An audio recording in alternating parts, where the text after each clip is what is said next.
So, welcome, dear students. Today we are going to discuss the fifth module, and here in this module we'll be mainly dealing with the disposal of solid waste. So, already we have discussed that solid waste or a typical solid waste management system comprises mainly of 6 functional elements. So, disposal is actually the no alternative option because it is the last functional element in the solid waste management system. Already we have discussed the flow chart, and you can see that disposal comes at the last. So, starting with waste generation, disposal is a final functional element in a solid waste management system. So, what exactly is disposal? So, disposal on a general concept just means to put the waste into a landfill for the purpose of final burial or destruction or placement for future recovery. So, as the terminal action for pollution control of a solid waste, the final target of disposal is to isolate the solid waste and its environmental impact from the biosphere to keep humankind and environment from any unacceptable hazard from the infection of hazardous components that are present in the waste.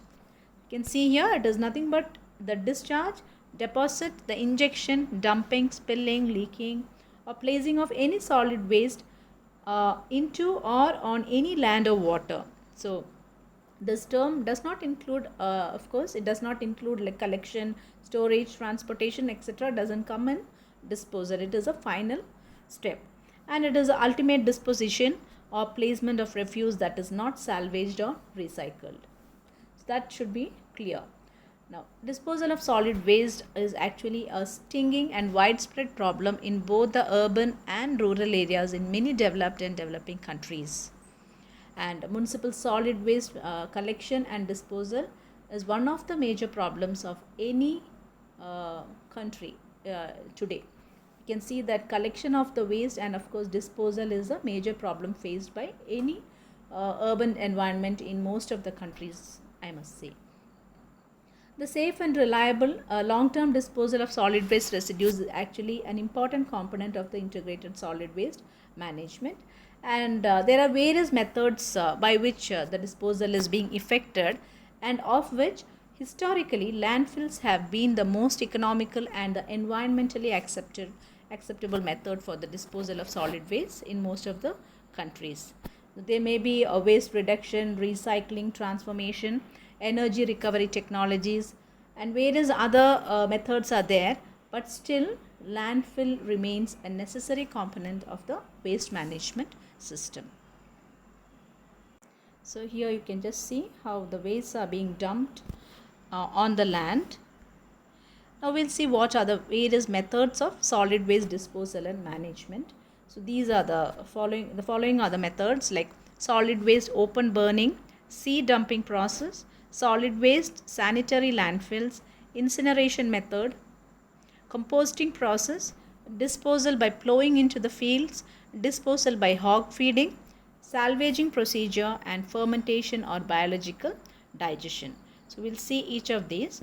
So there are so many methods, just like what has been listed here. There are so many methods by which the solid waste can be disposed, but still the most three commonly the most widely acceptable methods are the landfilling method and incineration method and also composting method. We'll have a brief discussion on what these methods are.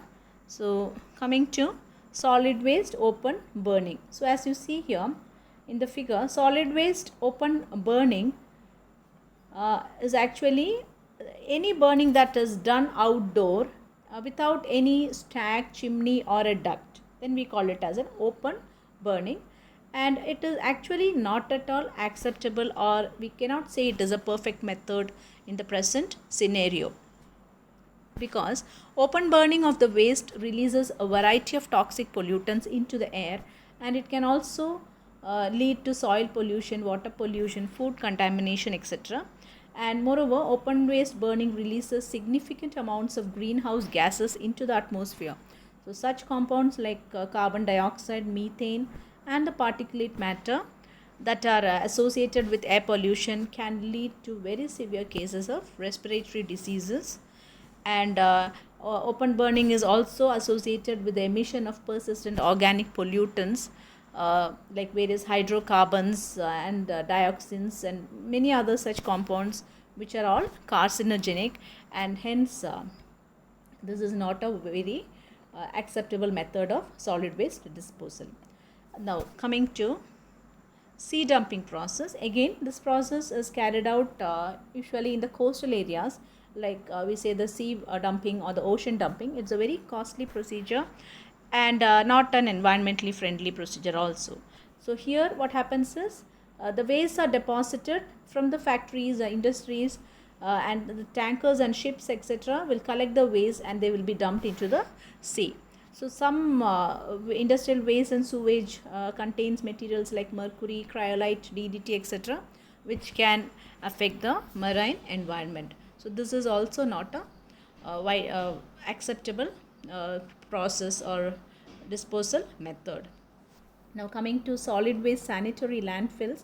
Here sanitary landfill process is actually a very simple method. Here the only problem is we require a good site or a large area wherein the materials can be landfilled. So it is a site for mainly disposing the waste materials, and this is the oldest and the most common method of disposal of waste.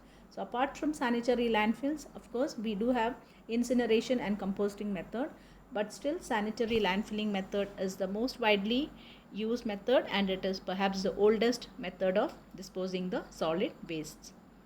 So in this method, like sanitary landfill, usually it is a very simple method wherein the trenches are being taken or excavated in the soil and the waste is being dumped into the soil, and in this procedure the depth is generally limited to 2 meters, and it's a widely adopted method. We'll be discussing sanitary landfills in detail later on. So here you can see sea dumping, and there is a sanitary landfill as shown in the figure.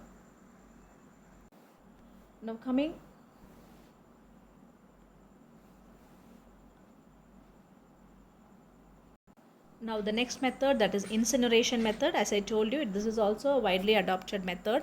So in this method, this is mainly suitable for the combustible refuse, that is the refuse or the waste which is highly combustible.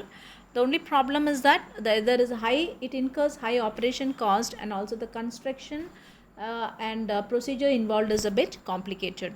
So this is mainly suited in crowded cities where the landfilling sites are not available, and this also is used to reduce the volume of the solid waste for landfilling. So when you do the component separation, the wastes from the total solid waste which can be incinerated will be separated, so that the remaining waste can be landfilled. So this method also reduces the volume of the solid waste which is used for landfilling. Then coming to composting process.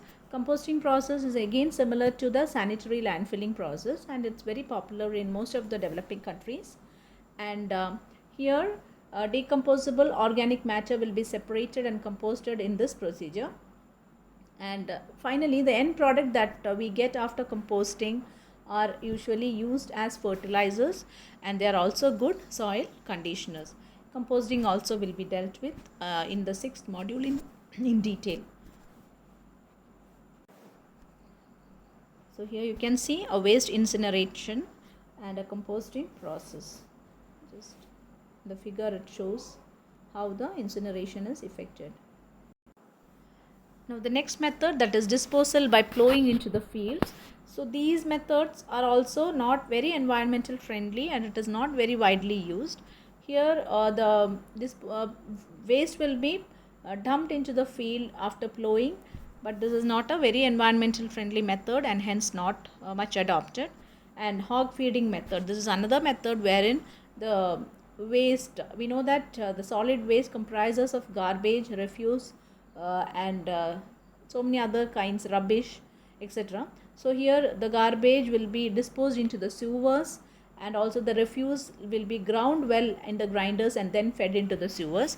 Again, this method, it is not generally practiced in India, but still just we have to know that there is this method wherein the garbage and the refuse etc. are disposed into the sewers.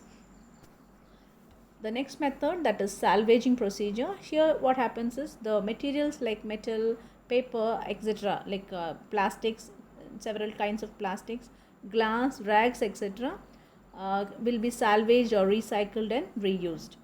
Next is fermentation or the biological digestion.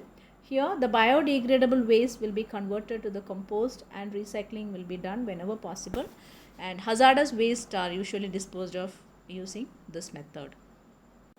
Now we'll be discussing what is sanitary landfill. So sanitary landfill is actually, as discussed earlier, it is a very organized way of disposing the solid waste, and it is a satisfactory method where the land is available for disposal of the waste. The main difference from ordinary dumping is that the material is placed in a trench or in an area and it is adequately compacted with earth. So after, at the end of each day, that is, waste will be put into the trench that is made available on the land where we are going to dispose, and after the waste is being dumped, it will be covered at the end of the day with earth or soil so that it does not come out. So it is a method, the term modified landfill also refers to the operation where compaction and covering are accomplished once or twice a week.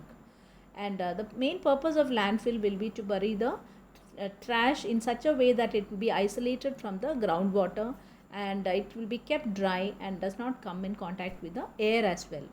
So under these conditions, the trash will not decompose much, and a landfill is not like a compost pile, because the main purpose here is to bury the trash in such a way that it will decompose quickly. Now the main principle behind sanitary landfill, we can see what are they. So it's mainly, as I said, it is to bury or alter the chemical composition of the waste so that they do not pose any threat or does not harm the overall environment or the health of the humankind. And they are generally made up of cells. So a cell is a volume, the volume of waste that is being kept in an area, we call it as a cell. So the landfills are usually made up of cells in which a discrete volume of waste will be kept, and that will be isolated from the adjacent cells using a suitable barrier like soil or something. And the term cell is actually used to describe the volume of a material that is placed during one operating period, normally 1 day.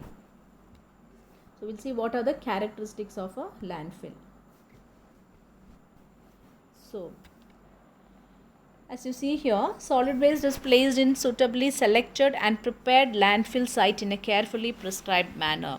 So landfill generally deals with filling the land by excavating trenches with the waste, and normally in a sanitary landfill, what they do is the waste will be placed such that it will be filled very carefully in a prescribed manner without just spreading around in the area. It will be kept in a prescribed manner, and the waste material will be spread out and compacted using some machinery or equipments. It will be compacted. Also, it will be sealed or covered with soil at the end of each day so that the waste will not come off from the trenches, and which will lead to further polluting the environment. And the most important feature of any modern sanitary landfill is the technology used to prevent the groundwater pollution. So we know that there will be a groundwater table, so that should not be polluted by the waste that are being filled into a trench. So this is what has to be taken care of, because a sanitary landfill should not affect the or should not pollute the groundwater. And it also relies on the containment rather than treatment. So here, more than treatment, the waste is being contained or confined to a particular area wherein it will decompose without affecting the environment as a whole. So here the figure shows a typical section of a landfill layer. You can see clay at the bottommost, then you have a geomembrane above it, then a drainage layer wherein the leachate or other water or the liquid oozes out from this layer. Then you have the waste being filled above it, and it is being covered by soil at the top. Again you have clay, geomembrane, a drainage layer, and the topsoil. So this is a typical section of landfill layers which is being pictorially represented. Now, there are mainly two methods of land filling. So, land filling can be done mainly in two methods as shown here. There are two methods like the trench method and the area method. So, what are they? So, trench method actually is a good, it is mainly adopted in areas where there is relatively little waste, or the groundwater level is low, and also the soil is over say about 1.8 meter deep. And there is another method where there is a combination of either of these. So, maybe either the trench method, the area method, or a combination of both these methods. They are used in the operation of the landfills. So, both methods operate on the principle of a cell. We have already discussed what a cell is.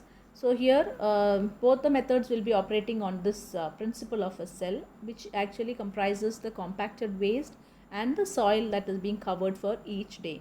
The trench method is actually good where there is, as I told you, the waste quantity will be lesser, the low groundwater level, and also the soil soil is over 1.8 meter deep. And then area method. So, this method is usually used to dispose of large amounts of solid waste. So, when the amount of waste is considerably larger, we adopt the area method. So, we will see what is a trench method. So, here you can see the trench method is actually suited to areas where the depth of the cover material is available at the site and where the water table level is well below the surface. To start the process, a portion of the trench, as you see in the figure, a portion of the trench will be dug with a bulldozer and the dirt will be stockpiled to form an embankment behind the first trench. So, and then the wastes are then placed in the trench. They are spread into thin layers and compacted. And this operation continues until the desired height is reached. The cover material is obtained by excavating an adjacent trench or continuing the trench that is being filled. So, this is how a sanitary landfill is effected by the trench method.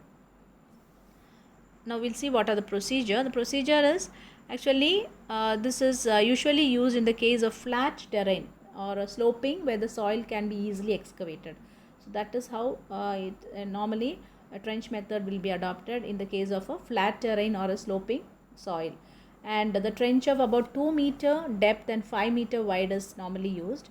The length of the trench will depend mainly on the site conditions and the number of trucks likely to arrive simultaneously at the site. So, again it depends what the quantity of the waste that arrives at a particular site again depends on the generation of the waste and all that.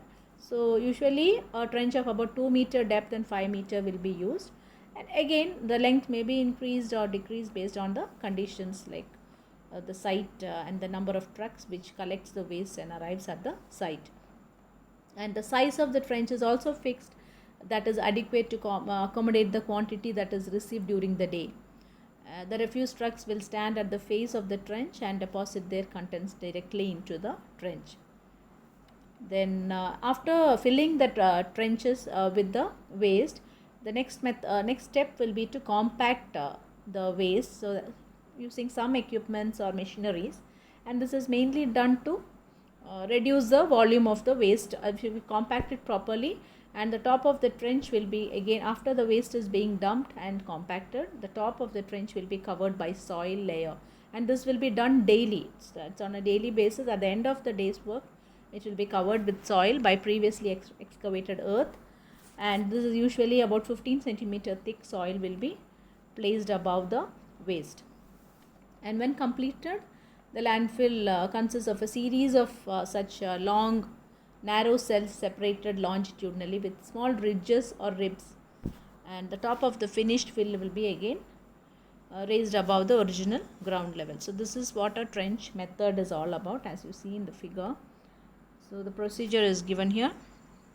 It is normally, like I said, it is adopted in a flat terrain or a sloping ground where the soil can be easily excavated, and also after each filling that is compacted and then covered with the soil layer, say about 15 centimeter thick.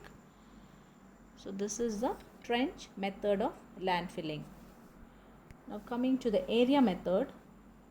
So like I said, the trench method is normally adopted when the terrain is plain, and here in the case of area method, this is usually adopted when the terrain is unsuitable for excavating the trenches, so in which we can place the solid waste.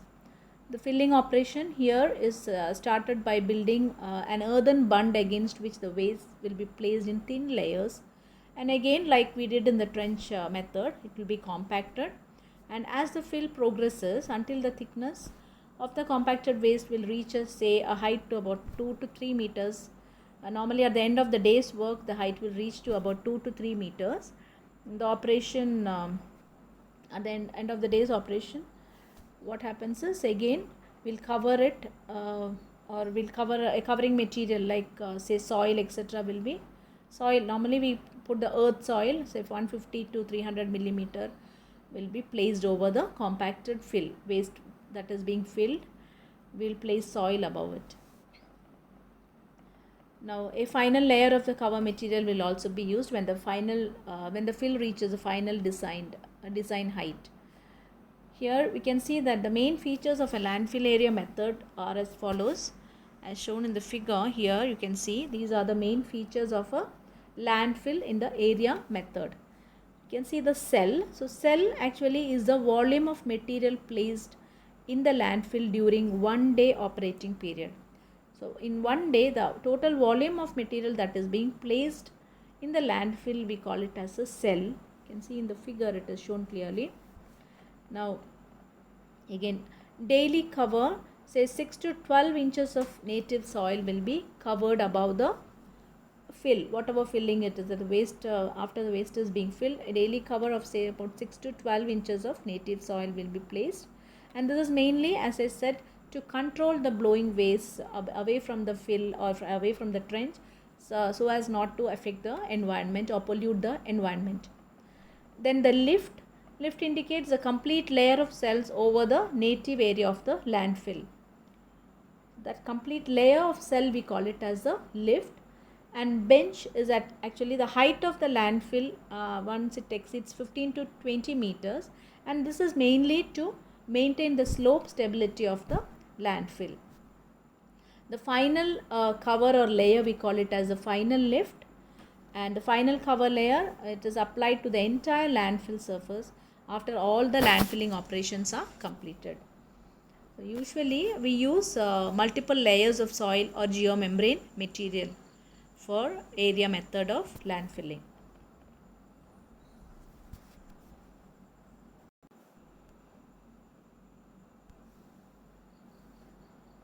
So what are the advantages of landfill?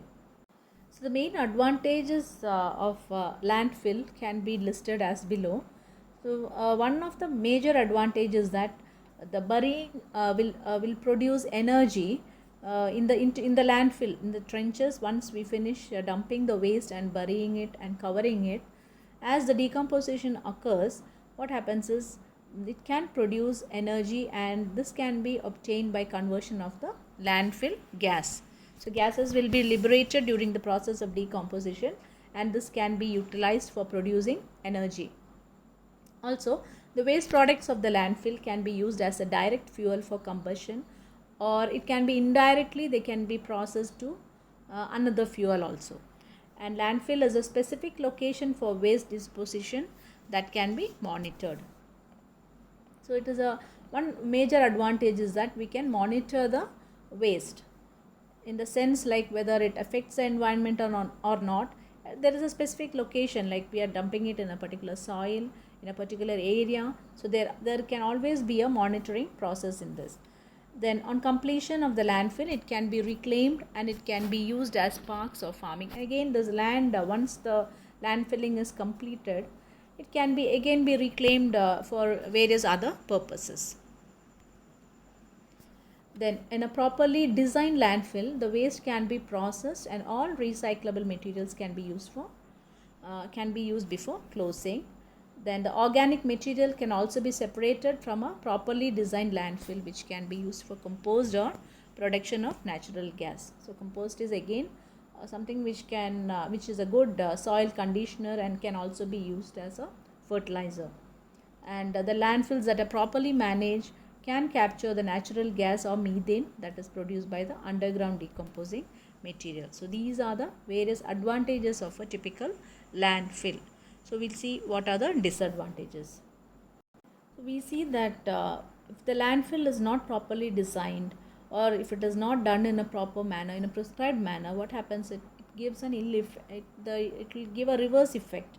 So the landfills which are not properly designed, etc., can lead to more problems than a solution. So, and this is mainly when the dumping of the waste is done in a very uncontrolled manner.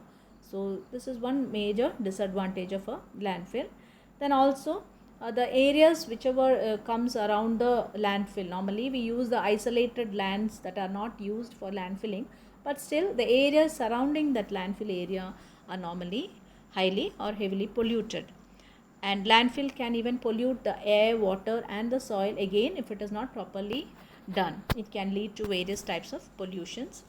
And moreover, in a very poorly developed landfill, it is difficult to keep the dangerous chemicals from leaching out to the surrounding area, especially to the water table, etc.